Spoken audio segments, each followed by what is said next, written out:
अरे यार, इस पंखे की चेंचे मुझे अच्छी नहीं लगती है। काश हमारे घर में एसी होता तो मजा ही आ जाता। एसी? दिन दहाड़े इतने बड़े बड़े सपने देख रहे हो बेटा? इस गरीबी में ये पंखा चें कर रहा है ना, यही बहुत बड़ी बात है।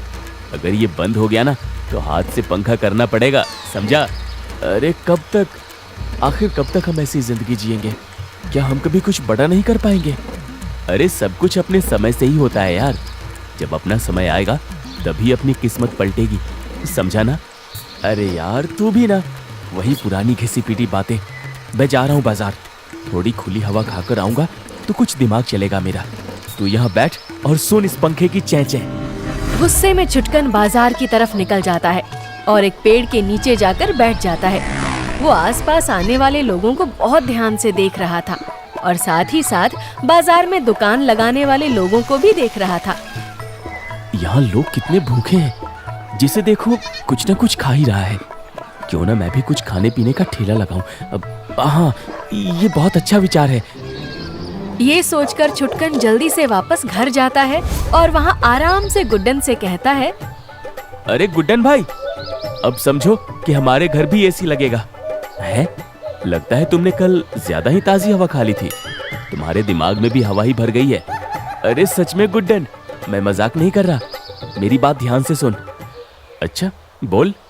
देखो, आज जब मैं बाजार गया तो मैंने देखा वहां पर कई सारे खाने पीने के ठेले थे और उन पर लोग भी मक्खियों की तरह बिनबिना रहे थे। तो मैंने सोचा क्यों ना हम भी कुछ खाने पीने का ठेला लगाएं, इसमें बहुत फायदा होगा। ये सुनकर गुड्डन कुछ देर सोचता है और कहता है, मानना पड़ेगा छुटकन, आज पहली बार तुमने कोई अकल की बात की है।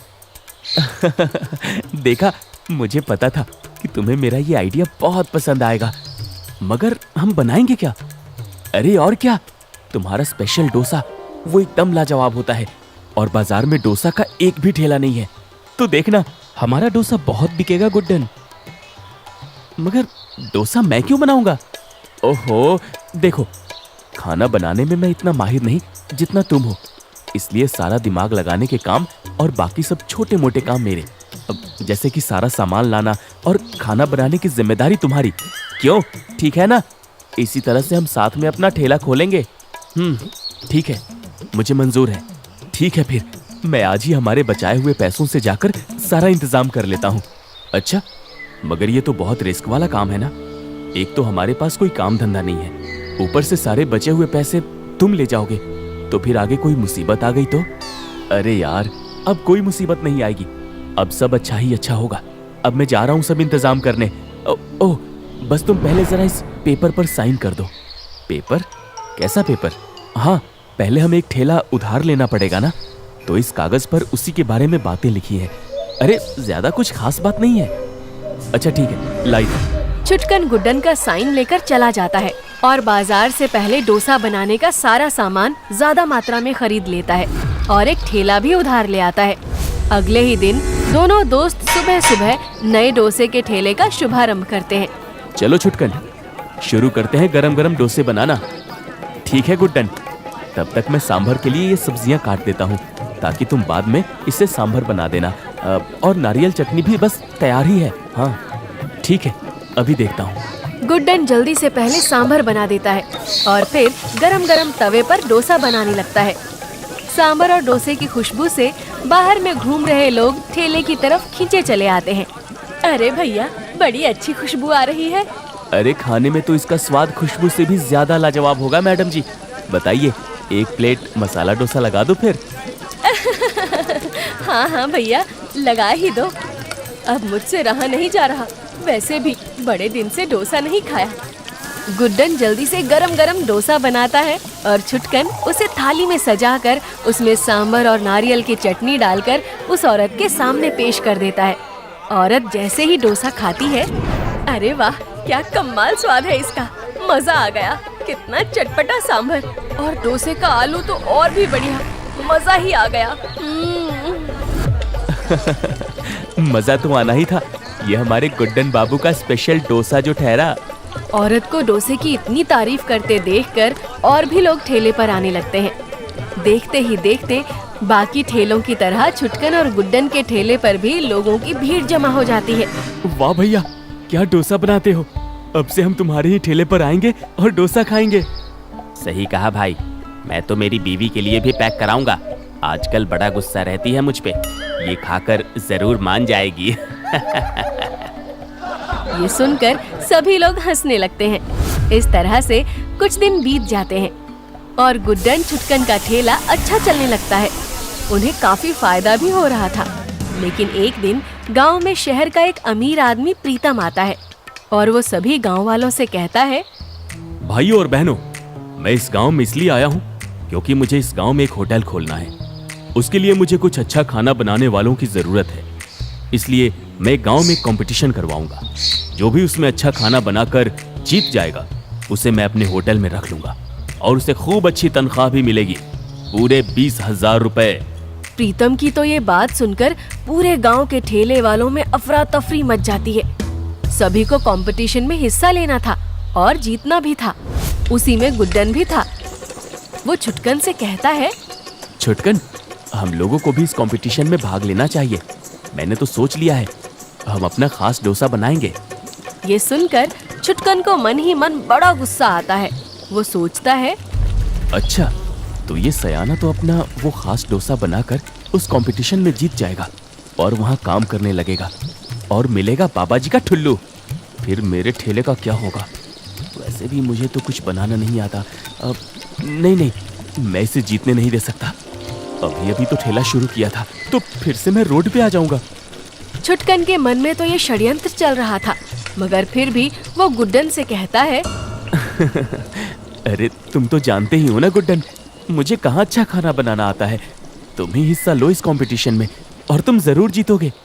जिस दिन कंपटीशन था, गांव के सभी ठेले वाले गांव के चौपाल पे पहुंचने लगते हैं। लेकिन जैसे ही गुड्डन घर से जाने लगता है, छुटकन उसके पास आता है। ये ले गुड्डन, जाने से पहले दही चीनी तो खा ले। अरे तुम्हारा शुक्रिया दोस्त। जैसे ही गुड्डन दही चीनी खाता है, उसे चक्कर आने लगता है। ये क्या ये क्या हो रहा है? मुझे चक्कर क्यों आ रहे हैं? शायद कल रात तेरी नींद पूरी नहीं हुई है। ऐसा कर, कुछ देर आराम कर ले गुड्डन, फिर चले जाना। छुटकन बड़ी ही चालाकी से गुड्डन को खटिया पर लेटा देता है। गुड्डन, गहरी नींद सो जाओ, क्योंकि मैंने तुम्हारी दही चीनी में नशीली दवाई मिलाई है। मेरा ठेला छोड़कर होटल में डोसा बनाने जा रहे थे। अब तो तुम्हारी जगह मैं जाऊंगा और मैं बनूंगा वहां का खाना बनाने वाला। इतना कहकर छुटकन गुड्डन की जेब से उसकी सीक्रेट डायरी निकाल लेता है और पढ़ने लगता है। ये रही वो डायरी जिसमें इस गुड्डन ने अपने स्पेशल डोसा बनाने की पूरी रेसिपी लिखी हुई है। अब तो मुझे ये कंपटीशन जीतने से कोई नहीं रोक सकता। डायरी पढ़ने के बाद छुटकन सीधा वहाँ पहुँच जाता है जहाँ कंपटीशन चल रहा था। वो भी अपनी जगह ले लेता है। तभी प्रीतम आकर कहता है, क्यों भाई, सब आ गए ना? आप सबके पास 1 घंटे का समय है। जल्दी से अपनी अपनी सबसे खास डिशेस बनाकर मुझे खिलाइए। जिसकी डिश सबसे अच्छी होगी वही जीतेगा इस कंपटीशन को। तो फिर शुरू हो जाओ। प्रीतम के ऐसा बोलते ही सभी लोग खाना बनाने में जुट जाते हैं। छुटकन भी वैसे ही डोसा बनाने लगता है जैसे उसने डायरी में पढ़ा था। 1 घंटा पूरा होते ही सबकी डिशेस तैयार हो जाती हैं। चलो भाई, सब एक एक करके आओ और मुझे अपनी खाने की आइटम चखाओ। सबसे पहले भोलू चाट वाला आगे आता है और प्रीतम को अपनी चाट चखाता है। छी, ये क्या है? ऐसी चाट मैं होटल में रखूंगा? कभी नहीं। इसे तो तुम जाकर ठेले पर ही बेचो। जाओ जाओ। ऐसे ही एक एक करके कई लोग आते हैं और प्रीतम को अपनी अपनी डिश चखाते हैं, मगर उसे कुछ भी पसंद नहीं आता। आखिर में छुटकन आता है। ये देखिए मालिक, एक बार ये डोसा चक्कर देखिए, ये आपको जरूर पसंद आएगा। अच्छा, लाओ खिलाओ जरा। जैसे ही प्रीतम वो डोसा खाता है, वो बहुत खुश हो जाता है। वाह, ये हुई ना बात। इसे खाकर तो मेरे मुंह का स्वाद ही अच्छा हो गया। ये स्पेशल मसाला डोसा तो मेरे होटल में जरूर रहेगा। आज से तुम्हारी नौकरी पक्की। कल से ही आ जाना होटल में खाना बनाने। ये सुनकर छुटकन भी बहुत खुश होता है। आखिर उसे महीने का 20,000 जो मिलने वाला था। उधर गुड्डन इतनी गहरी नींद में था कि वो सीधा अगले दिन सुबह उठता है और देखता है कि छुटकन बड़े अच्छे कपड़े पहनकर तैयार हो रहा था। अरे ये तुम कहाँ जा रहे हो छुटकन, इतना तैयार होकर? और कहाँ? अपनी नई नौकरी पर। अब होटल में खाना बनाने ऐसे ही थोड़ी जाऊंगा। अब ज्यादा सवाल मत पूछ, चल चुपचाप वापस जा, ज्यादा दिमाग खराब मत कर। क्या? मगर मैं सोया कैसे? और सिर्फ तुम्हें नौकरी कैसे मिल गई? ये सब क्या हो रहा है? अरे ज्यादा मत सोच, तू कल जल्दी सो गया था।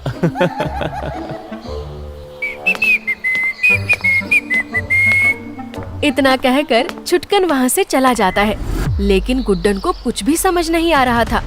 वो घर से बाहर निकलता है तो गांव वालों के मुंह से उसे पता चलता है कि छुटकन ने खास डोसा बनाया और कंपटीशन जीत लिया। इससे वो सब समझ जाता है और उसका दिल टूट जाता है, क्योंकि वो छुटकन को अपना सबसे प्यारा और वफादार दोस्त मानता था। अच्छा, तो इस लालची छुटकन ने मेरी डोसा रेसिपी चुराई और मुझे बेहोश करके खुद वहां चला गया और प्रतियोगिता जीत ली। सब समझ आ गया मुझे, इस दुनिया में कोई सच्चा नहीं है, सबके चेहरे पर नकाब है। जैसे ही छुटकन होटल के लिए निकलता है, उससे थोड़ी देर बाद उधर वसूली करने वाले गुड्डन के घर आने लगते हैं। गुड्डन, मेरे पैसे निकाल। रास्ते में मुझे छुटकन मिला था। जब मैंने उसे उधार के पैसे मांगे तो उसने कहा कि उधार जब गुड्डन के नाम से लिया है तो गुड्डन ही पैसा तुम्हें देगा ना। क्या? ऐसा कहा उसने? लेकिन काम तो हम दोनों मिल बांट के करते थे ना, तो आधा पैसा तो वो भी चुकाएगा ना। मेरा तो धंधा भी बंद हो गया है, मैं पैसे कहाँ से लाऊं साहब? और मेरे नाम से लोन था, ये तो मुझे पता ही नहीं है। ये कागज देख, इस पे तेरे साइन है ना? अरे नहीं, साइन तो मेरा ही है। इसका मतलब शुरुआत में उस छुटकन ने जिस कागज पर मुझसे साइन करवाया था वो यही था, यानी कि वो मुझे शुरू से ही धोखा दे रहा था। वो सब मुझे कुछ नहीं पता, पैसे आज के आज चाहिए, नहीं तो तेरा ठेला लेके चला जाऊंगा मैं।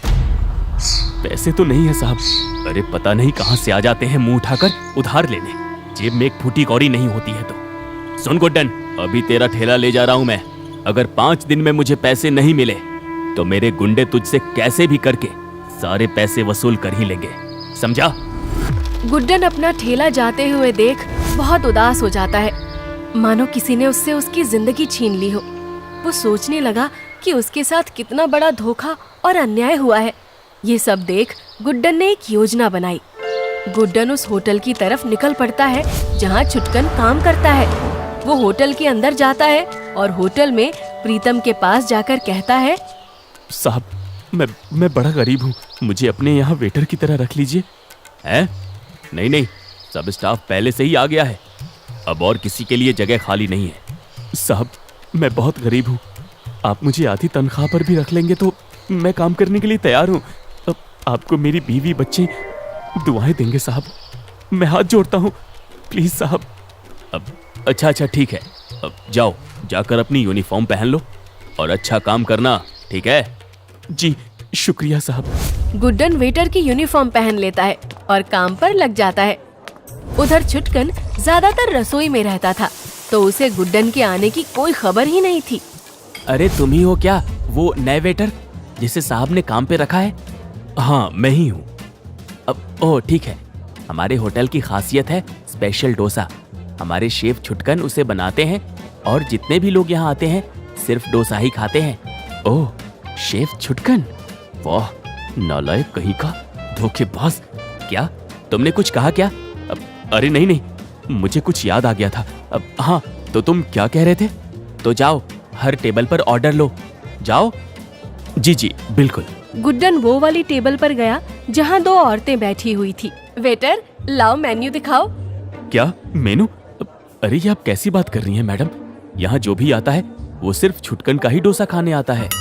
अरे लेकिन आज हमारा डोसा खाने का मन नहीं है, तो मेन्यू लाओ। नहीं ऐसे कैसे मन नहीं है, जो हमारे शेफ छुटकन बनाएंगे वही खाना पड़ेगा आपको। अरे ये क्या जबरदस्ती है, हमें नहीं खाना तुम्हारा डोसा। नहीं खाना? तो फिर आप पानी पीजिए और यहाँ से चलती बनिए। ये होटल एक मंदिर है और यहाँ के भगवान है शेफ छुटकन, और यहाँ सिर्फ एक ही प्रसाद मिलता है, वो है उनका डोसा। कौन है ये नालायक घमंडी छुटकन जिसे अपने डोसे पर इतना गुरूर है? हाँ। चलो बहन, अब दोबारा यहाँ कभी नहीं आएंगे। दोनों औरतें चिढ़कर बड़बड़ाती हुई होटल से बाहर चली गई। अरे इन्हें क्या हुआ? ये बिना कुछ खाए क्यों चली गई? क्या मालूम क्या हो जाता है लोगों को। अब छोड़ो उन्हें भूख नहीं होगी। अच्छा, अजीब बात है। खैर, जाओ दूसरी टेबल पर ये डोसा दे आओ। और मैं जरा व्यस्त हूँ, तो तुम खुद ही अंदर जाकर डोसा ले आओ। किचन उस तरफ है।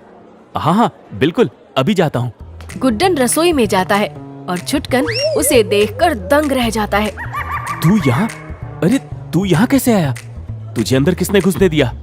छोड़ो ना छुटकन भाई, बहुत दुख भरी कहानी है मेरी। बस समझ लो, ले देकर यहाँ वेटर की नौकरी मिली है, वो भी आधी तनख्वाह पर। अब इसी में जीवन काटूंगा। लगता है ये मूर्ख अभी तक समझ नहीं पाया कि मैंने इसे पागल बनाया है। अच्छा चलो ठीक है, तुम्हें यहाँ देखकर मुझे अच्छा भी लगा। ये लो डोसा। और सुनो, जिस कस्टमर को ये डोसा खिलाना, उससे मेरी तारीफ जरूर करना, ठीक है? तारीफ? अरे ऐसी तारीफ करूंगा कि तारीफ भी शर्मा जाएगी। बढ़िया है, चलो जाओ अब। गुड्डन फटाफट दूसरी टेबल पर डोसा लेकर जाता है और वहीं खड़ा हो जाता है। अरे क्या बात है, तुम यहाँ हमारे सर पर क्यों खड़े हो गए हो? अरे ओ मैडम, आप ये सारा डोसा खत्म कर लीजिए, तभी मैं यहाँ से हिलूंगा। हमारे यहाँ शेफ छुटकन के बनाए डोसे को पूरा खाना ही पड़ता है, और हर एक निवाले के साथ आपको खाना पड़ेगा, और हर एक निवाले के साथ आपको कहना पड़ेगा, वाह क्या डोसा है, वाह वाह। हैं? ये क्या बकवास है? और क्या, अच्छा लगेगा तभी तो वाह करेंगे। कौन है ये घमंडी मनोहर छुटकन शेफ? हे भगवान, वो हमारे मालिक हैं। आपने हमारे खास शेफ छुटकन, जो कि इस कंपटीशन में सबको हरा कर आए हैं, उन्हें घमंडी कहा। अब तो आपको डोसा नहीं मिल सकता, माफ कीजिएगा। गुड्डन ने डोसे की प्लेट को हाथ में उठा लिया। हाँ तो खाना भी कौन चाहता है ऐसे बेकार डोसे को। चलो भाग्यवान, हम बाहर चलकर ही कुछ खा लेंगे। दोनों पति पत्नी गुस्से में होटल से बाहर चले गए और गुड्डन हंसता हुआ वहाँ से निकल गया। दिन भर में जितने कस्टमर आए, सबको गुड्डन ने ऐसे ही भगा दिया। अब ये बात मालिक को पता चली तो वो गुस्से से लाल हो गया। ओए गुड्डन के बच्चे, ये तू हर एक कस्टमर से क्या नाप शनाप बक रहा है? क्या? अरे मालिक, मैंने तो बस वही कहा जो आपके डोसा बनाने वाले ने मुझसे कहने को बोला था। ना यकीन हो तो उसे बुलाकर पूछ लो। अच्छा अभी रुक। छुटकन को प्रीतम के सामने बुलाया गया। क्या हुआ मालिक, आज काम के पहले ही दिन आपने मुझे याद किया? क्या लोग मेरे डोसे की भर भर के तारीफ कर रहे हैं और आपने मुझे शाबाशी देने के लिए बुलाया है? हाँ? क्या ये गुड्डन कस्टमर से जो कुछ भी कह रहा है वो तुमने ही से सिखाया था? हाँ? हाँ मालिक, एक एक शब्द मेरा सिखाया ही है। ये खुद तो मूर्ख है, मैं ना सिखाऊं तो ये कुछ भी ना कर पाए। मूर्ख वो नहीं तुम हो, और तुम बहुत घमंडी भी हो। अभी के अभी मेरे होटल से निकल जाओ, वरना तुम्हारी खैर नहीं। क्या? मगर क्यों? अरे मैंने आखिर किया क्या है? छुटकन चीखता चिल्लाता है, लेकिन कोई उसकी दलील नहीं सुनता और उसे धक्के मारकर होटल से बाहर फेंकवा दिया जाता है। ये सब क्या हो गया? मुझे कोई कुछ बताता भी नहीं। आखिर मेरी गलती क्या है? धोखेबाजी? तुम्हारी गलती है कि तुमने मेरे साथ धोखेबाजी की। गुड्डन, तुम यहाँ? हाँ, मैं यहाँ, और मेरे ही कारण तुझे ये नौकरी मिली थी ना। अब मेरे ही कारण तूने इस नौकरी से हाथ धो दिया। मेरे पास तो अब भी यहाँ वेटर की नौकरी है, लेकिन लालच और धोखेबाजी ने तुझे कहीं का नहीं छोड़ा है।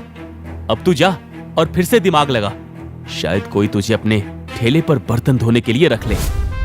इतना कहकर गुड्डन वहाँ से चला गया और छुटकन को सब समझ आ गया। वो दांत पीसता रह गया, लेकिन ये उसके अपने ही कर्मों का फल था।